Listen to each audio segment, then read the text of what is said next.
Thank you, Kendrick. Not that fast, we are not done yet. Good also to see great presentation also by Heineken. Good to see another fellow Dutchman, a tall man here at stage. We got some funny news from the Netherlands, Do you know who won Miss Netherlands 2023?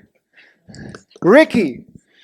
It ain't not a woman, So it was a man that won Miss Netherlands. So strange times we have now. Even the Dutch community in Malaysia was shocked with that news. But also having said so, although Dr. Raymond said that the sustainability development goals was something of the future, I was instructed to make sure that it's 50-50% ladies and men at this panel. So let me introduce you the panelist of this takeaway session, Miss Natasia Jerah from Teleport. A warm welcome for her. Dennis Lam, secondly, the Regional Business Development Manager Asia of one of our sponsors as well, Boomi. And then, we're not reaching the lady quota yet, so Stephanie, please a warm welcome for her on the stage. Take a seat. We have microphones, perfect. I think I really enjoyed the last 2 days here at LogiSYM Malaysia 2023. Great sessions, full crowd, up to the last hours. I must congratulate LogiSYM and also the participants, full from beginning until end. So well done. I really enjoyed it. I have a few questions for our esteemed panelists.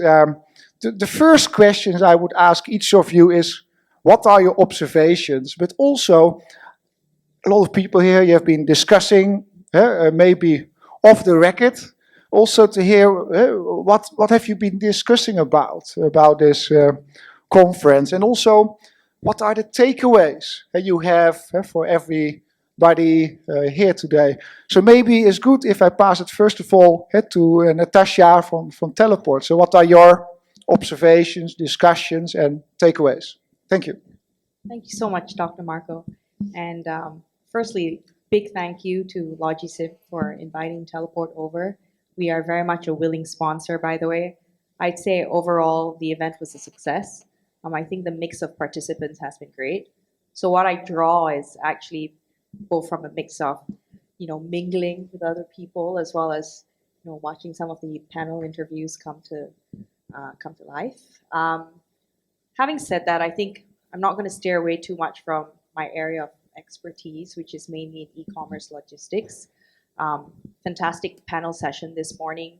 And I think one big takeaway we have is, in a very bleak way, I think the next 2 years will be very interesting, at least for the e-commerce as well as logistics world. If we look at even cargo trade volumes, it's going down.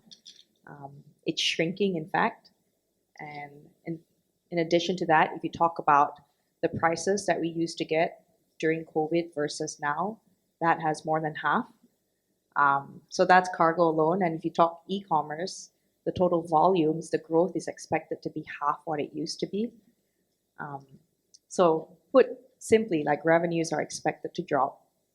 But at the same time, you've got all these geopolitical issues, rising commodity prices, cost is going up. And then now there's this push for, hey, it's not about revenue, like Patrick alluded to. It's not about revenue, it's about profits. So it's like everything just doesn't sound like it's going to tie up.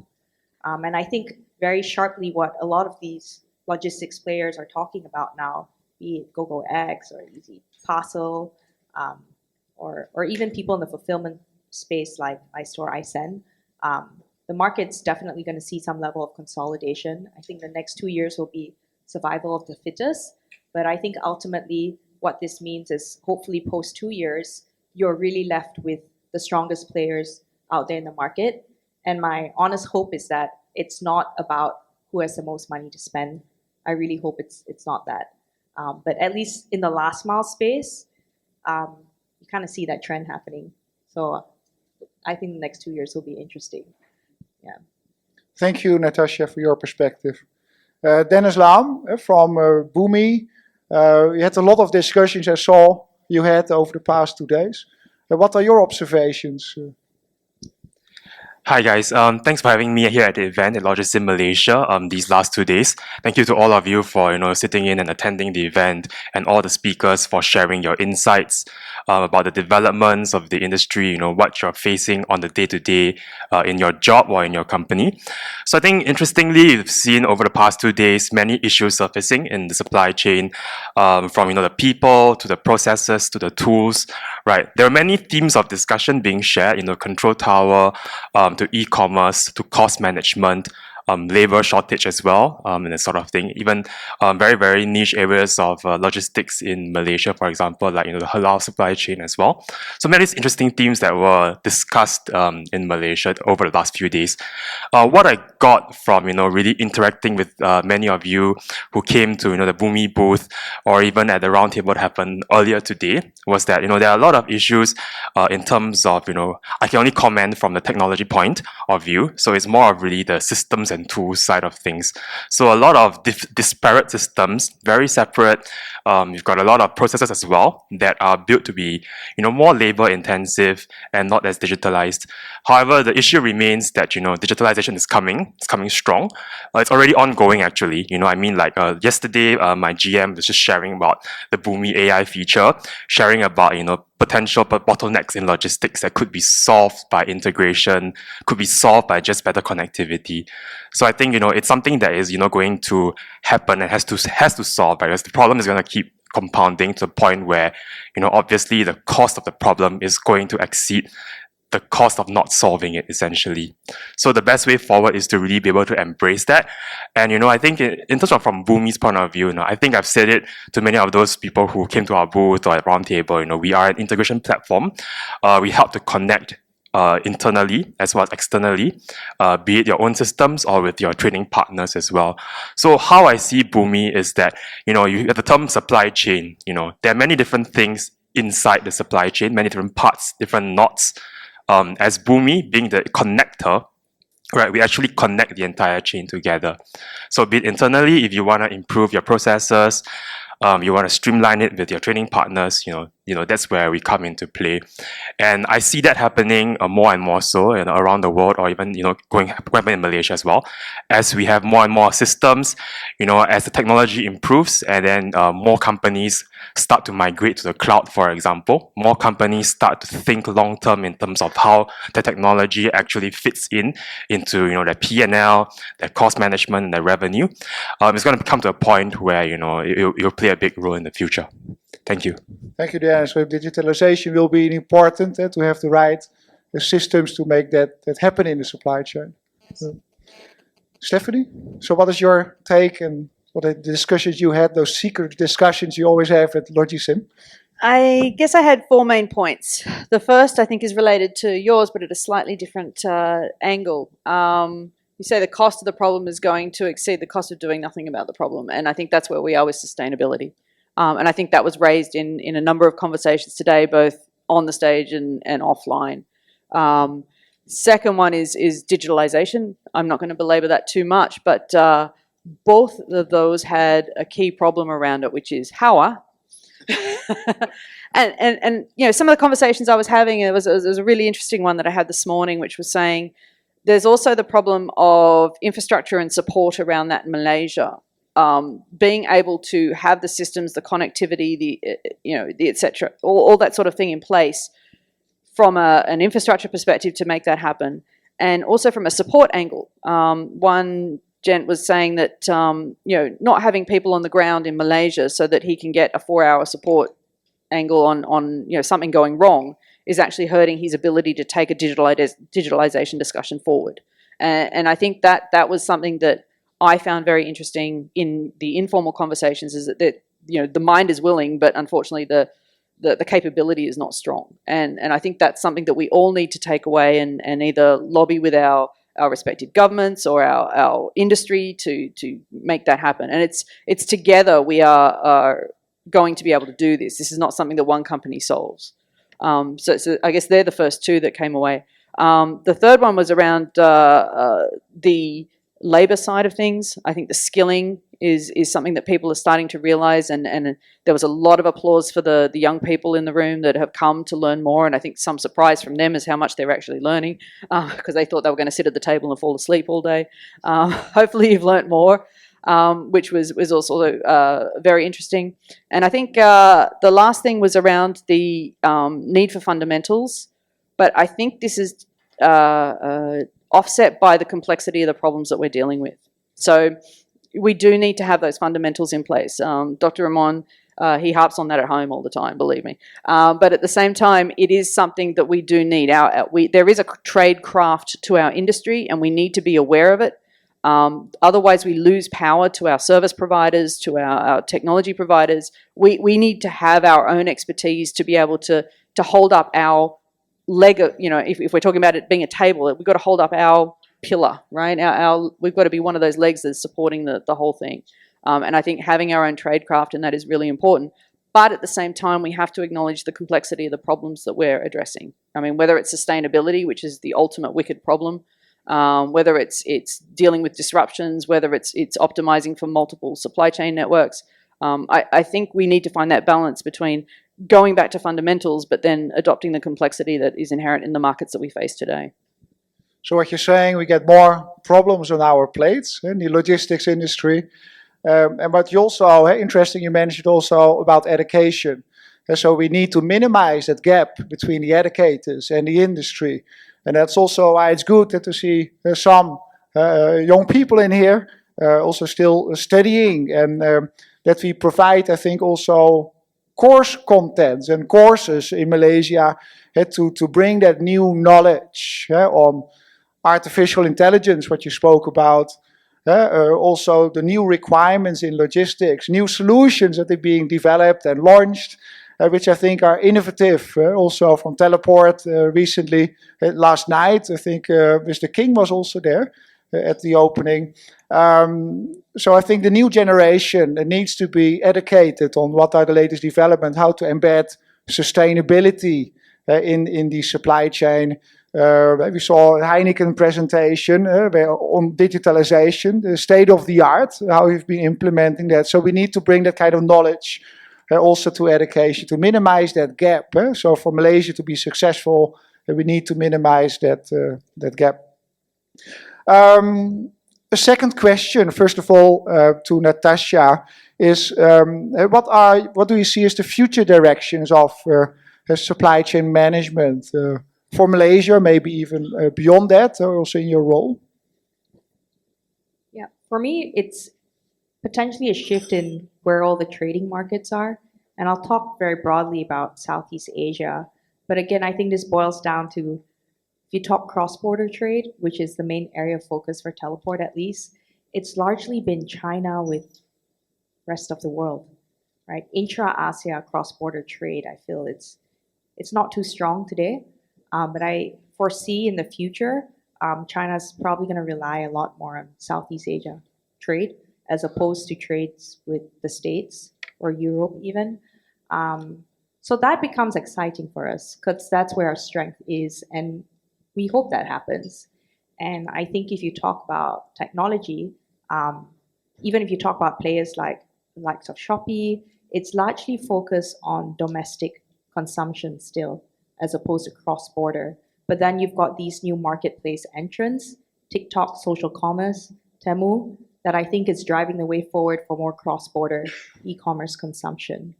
And on top of that, if you think about the conversation we had this morning, like this really struck me, what Joe was saying. And he spoke about how people in secondary cities, their main form of entertainment would be their phone.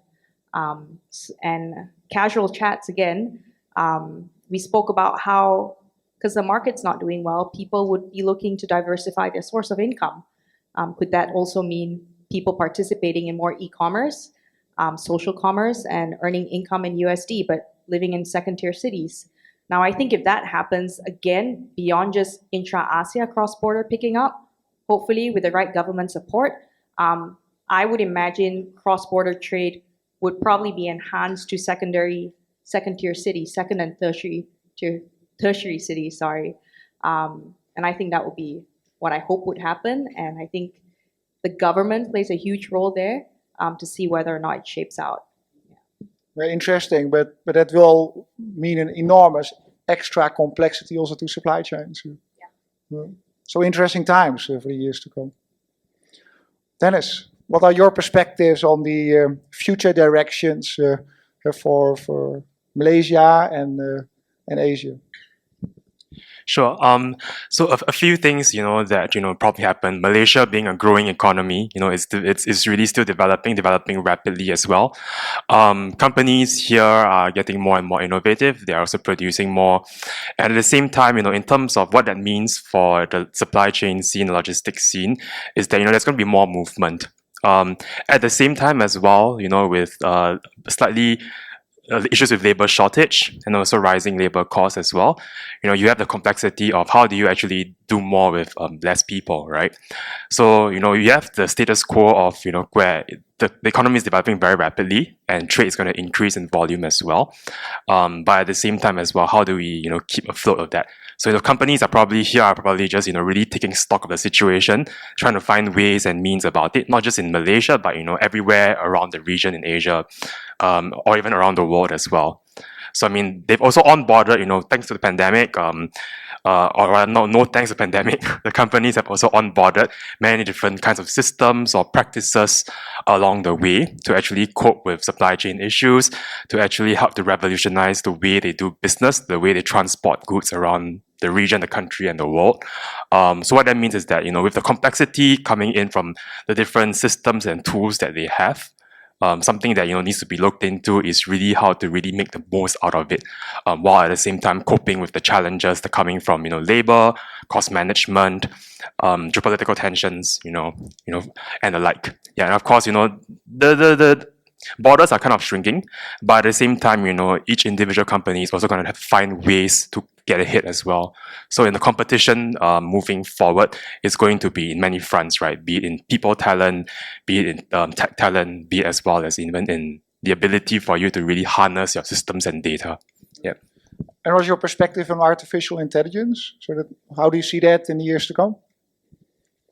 So my GM showed a very nice video yesterday to the audience here, but it's going to be quick and it's developing very rapidly. I think a lot of investment and technology development has been put into AI, in the last few years, and particularly even more so this year as well. So the development will be something where AI is going to push the borders of technology forward by getting systems to be more intelligent and processes to be more automated and more streamlined.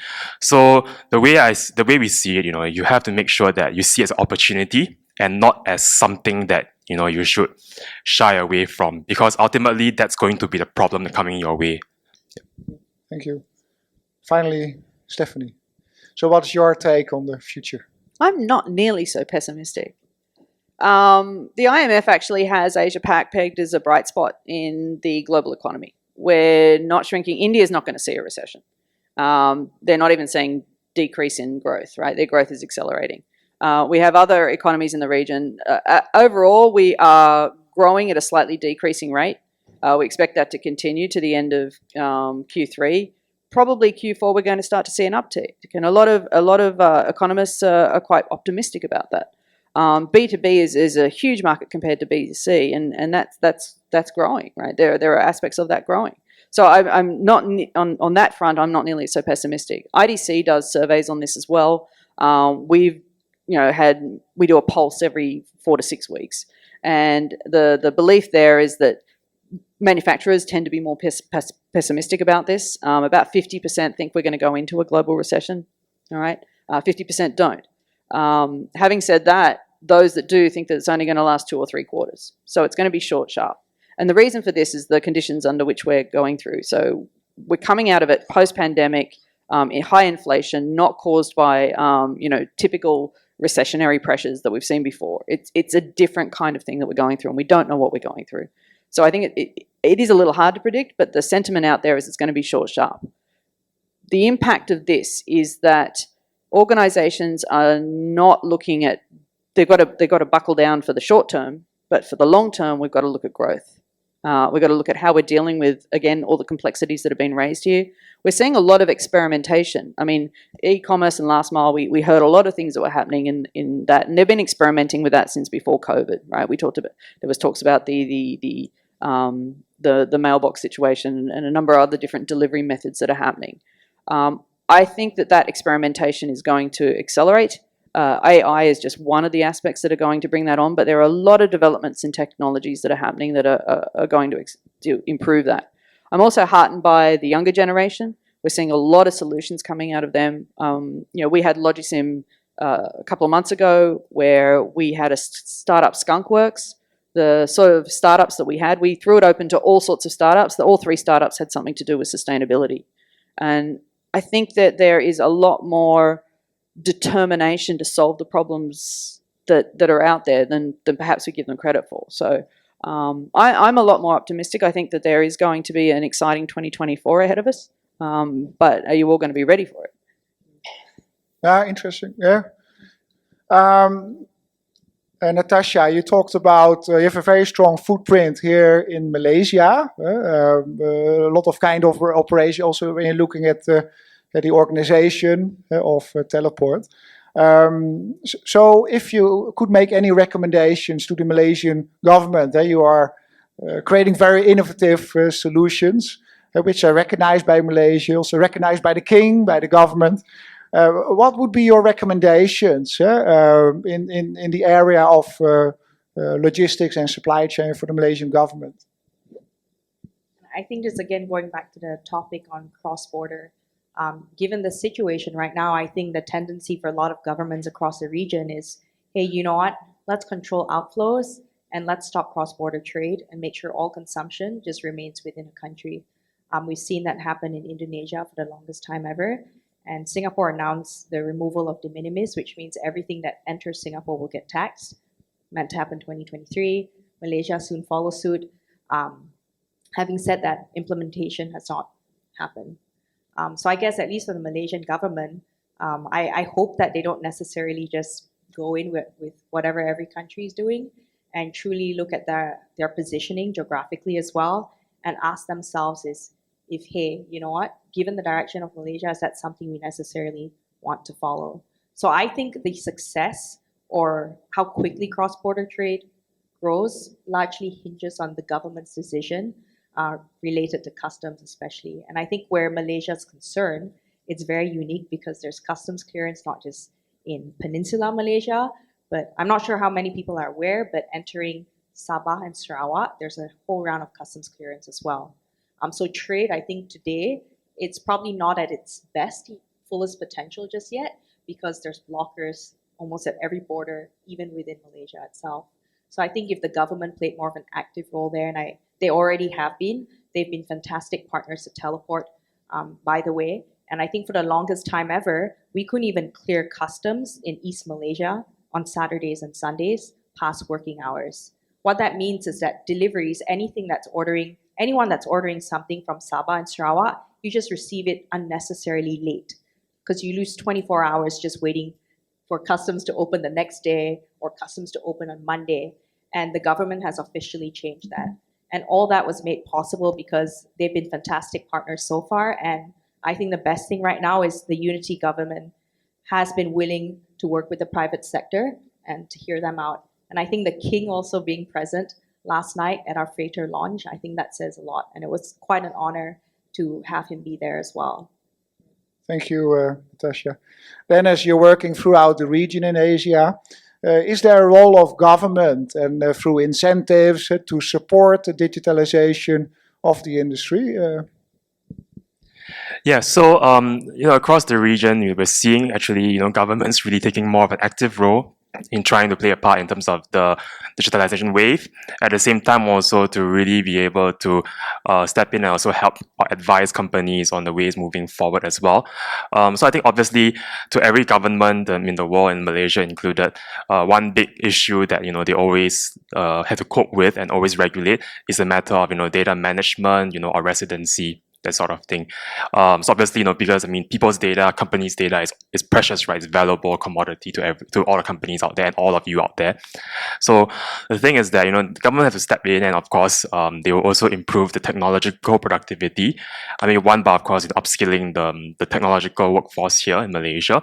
At the same time as well, a greater push in terms of potentially opening up, considering possibilities of new solutions that might help actually change the way companies do things here in Malaysia. So there's always opportunities moving forward, and I think the government is trying to find ways to actually move it ahead and advance along with the wave that is sweeping the rest of the world as well. So the matter of staying competitive, technologically, of course, as well. The government has a huge role to play in that. Yeah. Stephanie, your comments on government recommendations in driving sustainability and supply chain performance through digitalization. Well, I'll start with the digitalization because I don't think data sovereignty. I think data sovereignty has the potential to shut down the internet. No, if you have to have, small companies can't operate if you have pure data sovereignty. But if governments really want to get serious about digitalization, they have to start mandating e-documents. That's usually the hugest Kickstarter that does get a lot of digitalization. As soon as you require that everybody who communicates with the government has to do so electronically, systems change, right? And I think that's a big first step that needs to happen. And it's not hard to do, and we've seen different sectors mandate that in different countries, and it's worked, right? So I think that's a huge first step that could happen. Obviously, incentives and funding is a nice to have, but that tends to be very spot fix. It doesn't put into that systemic change. So I think looking at the government going E is going to be a key step to make sure the rest of the industry goes E, especially from a supply chain perspective. When it comes to sustainability, we basically have to mandate that. There has to be government regulations. I like the Singapore government approach in that not so much the 2030 goals, but in the focus on the monetary authority and the SGX, right? So they've turned around and required that organisations have to, especially financial organisations, have to be solid from a sustainability perspective. So they have to look in who they're lending to. What are the requirements for that? Because ultimately, we are a capitalistic society. It follows the money, right? So if you can't get access to funds, if you are required to report on it, if sustainability reporting becomes a legal part of financial reporting, these are all things that are going to start moving things forward, right? This is how it's got to go. Thank you. So we came to the end, to the closure. Some last takeaways you would give back to the crowd? Stephanie? I think we have to stop thinking about constraints. As logisticians and supply chain people, we do think in constraints. I'll go back to that last slide that I had up there. Constraints are opportunities. It's diamonds, right? We're making diamonds here. We're under a whole lot of pressure, and I think there's the opportunity for us to come out the end with something that's truly excellent. And from a supply chain perspective, Southeast Asia is one of the world's best kept secrets in terms of the vitality, the diversity, the creativity, all the cultures coming together. We could talk forever about our food and everything else that we have here, right? I think we need to bring that to bear on some of the problems that we have. And instead of looking at it as a way to divide it and put up walls, we need to look at this as a way to bring these problems together. You look at the Heineken example where they started having successful digital transformation because they brought everybody together. And I think that's the way that we need to think about our problems with sustainability, with our concerns about digitalization. And it's one of the premises for LogiSYM. We put this together because we wanted to bring academia, government, and business together. This is how we solve problems. It's not by putting those walls up. So think of constraints as a way to seize opportunity and move forward. Thank you. Dennis, any last takeaways? Yeah, I'll make this not too salesy, because I don't want to. Yeah, but I guess it's been interesting being part of this event the last 2 days, to really hear from the conversation and the speakers about the supply chain scene in Malaysia and the logistics issues that companies here face. So some takeaways probably would be, for example, really think about the way of how US companies would want to make your data work for you, or how do you want to improve the processes or the ways how you do things. Because like what Stephanie said, right, these are constraints, but not necessarily bad as well. But potentially, you supply chain professionals, you all have a role to play in solving these issues as well as really driving things forward here. Yeah. Thank you, Dennis. And the final word for Natasia from Teleport. Yeah, well, echoing whatever the panel has said, really, I think, like Stephanie alluded, these constraints makes us into diamonds. I think the next 2 years especially will be exciting. And I truly feel like it is the survival of the fittest, and we're going to come out stronger. And I think in the process, the exciting part is, at least for the past 3 to 5 years, I think we started being a bit more data-centric. So even as we're addressing these constraints and thinking about how to optimize, I think we have no reason not to be more sure of ourselves on what to address compared to a couple of years ago. So I think data is going to be our best friend, and that would mean very focused, sharp interventions in place that will make us probably stronger than we've ever been before. So I'm actually excited for the future. And these are all diamonds because they passed the car park test. Yeah, that's Thank you so much, panelists, Natasia, Dennis, and Stephanie. A big thanks to them, a big applause. Thank you, Dr. Marco, as well. Thank you. Thank you, Dr. Marco.